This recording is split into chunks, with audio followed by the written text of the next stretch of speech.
India में talent की कमी नहीं है। इंडिया में बहुत सारा टैलेंट भरा हुआ है और उसको नरिश करने के लिए इतने अपॉर्चुनिटीज़ या प्लेटफॉर्म्स नहीं हैं।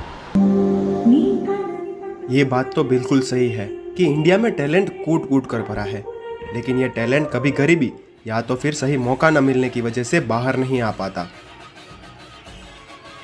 दिल्ली में डांस स्टूडियो चलाने वाले विनय शर्मा को भी इस बात का एहसास तब हुआ जब उनके स्टूडियो पर करीब 200 गरीब परिवार के बच्चों ने आकर उनसे डांस सीखने की इच्छा जताई। तो मेरे डांस स्टूडियोज हुआ करते थे दिल्ली में, 4 या 5 डांस स्टूडियोज थे मेरे। उसमें कुछ बच्चे मुझे ऐसे मिले जिन पे प्रतिभा थी, लेकिन उनके पास इतना साधन नहीं था कि वो फीस पे करके डांस सीख सकें। तो उन्होंने मुझसे रिक्वेस्ट करी कि उनको फ्री में डांस ट्रेनिंग दी जाए। तो मुझे लगा कि ठीक है, मैं थोड़ा बहुत सिखा देता हूँ उनको। और कुछ साल के बाद मैं देख रहा हूँ कि वो बच्चे अपना अच्छा खासा पैसा कमा रहे थे, अपने घर वालों का ख्याल रख पा रहे थे। तो वो एक थॉट मेरे दिमाग में रह गया कि मेरे छोटे से एफर्ट से किसी की लाइफ इतनी चेंज हो गई। तो मुझे लगा कि अगर मैं उन लोगों को, बच्चों को फ्री में डांस ट्रेनिंग देता तो वो कहाँ जाते, ऐसे कौन से अपॉर्चुनिटीज़ थे, कौन से सोर्सेज थे उनके पास। और दी आंसर वाज नथिंग, कि मतलब कोई भी ऐसी जगह मुझे नहीं मिली जहाँ पे वो जाके फ्री में सीख सकते हैं। इस एक किस्से ने विनय को सोचने पर मजबूर कर दिया कि ऐसे तो कितने बच्चे होंगे जिनके पास प्रतिभा तो है, लेकिन उनके पास सही साधन नहीं है। इसके बाद साल 2016 में विनय ने एक फ्री वर्कशॉप की, जहां उन्होंने 200 गरीब बच्चों को डांस ट्रेनिंग दी। इन बच्चों का उत्साह और खुशी देखकर विनय ने फैसला किया कि वो एक नॉन प्रॉफिट संस्था शुरू करेंगे जो ऐसे गरीब बच्चों को डांस सिखाकर उन्हें सक्षम बनाने में मदद करेगी।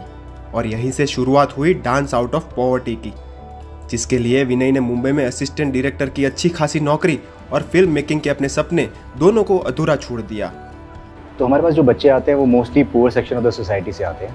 तो आमतौर पे जैसे किसी के फादर रिक्शा चलाते हैं, कोई किसी की मदर मेड का काम करती हैं, कोई टाइलें लगाते हैं किसी के फादर, कोई मजदूरी का काम करते हैं। तो उनका इतना फाइनेंशियल इतना स्ट्रॉन्ग बैकग्राउंड नहीं होता कि वो फ़ीस वगैरह पे कर सकें। तो उनके लिए बहुत ज़रूरी होता है कि हम उनसे थोड़ा सा भी कुछ चार्ज ना करें, क्योंकि अगर कई बार तो उनके पेरेंट्स उनको आने जाने के किराए के पैसे तक अफोर्ड करने के लिए उनको मुश्किल होती है। तो हमें कम्प्लीटली इसको फ्री रखना पड़ता है। ये पहल शुरू करते ही कई मुश्किलें विनय के सामने आ गई।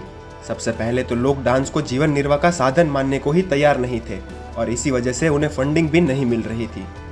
ऐसे में इन बच्चों की जिंदगी बेहतर बनाने के लिए उन्होंने खुद की बचत इसमें लगा दी। लेकिन जब धीरे धीरे विनय के स्टूडेंट्स बड़े सेलिब्रिटीज के साथ परफॉर्म करने लगे और रियलिटी शोज में जाने लगे, तब लोगों ने उनकी इस पहल में विश्वास दिखाना शुरू किया। 2016 से लेकर अब तक डांस आउट ऑफ पॉवर्टी 3000 बच्चों को फ्री में ट्रेनिंग दे चुका है, जिनमें से कई बच्चे आज प्रोफेशनल डांसर बन चुके हैं और पैसे कमाकर अपने परिवार को सपोर्ट कर रहे हैं। साथ ही यही बच्चे आज बस्तियों में जाकर दूसरे बच्चों को भी फ्री में डांस सिखा रहे हैं। विनय शर्मा ने अपने सपनों को छोड़ इन गरीब बच्चों के सपनों को अपना बनाया और आज इन बच्चों के सपनों को पूरा होते देख वो काफ़ी खुश और गर्व महसूस करते हैं।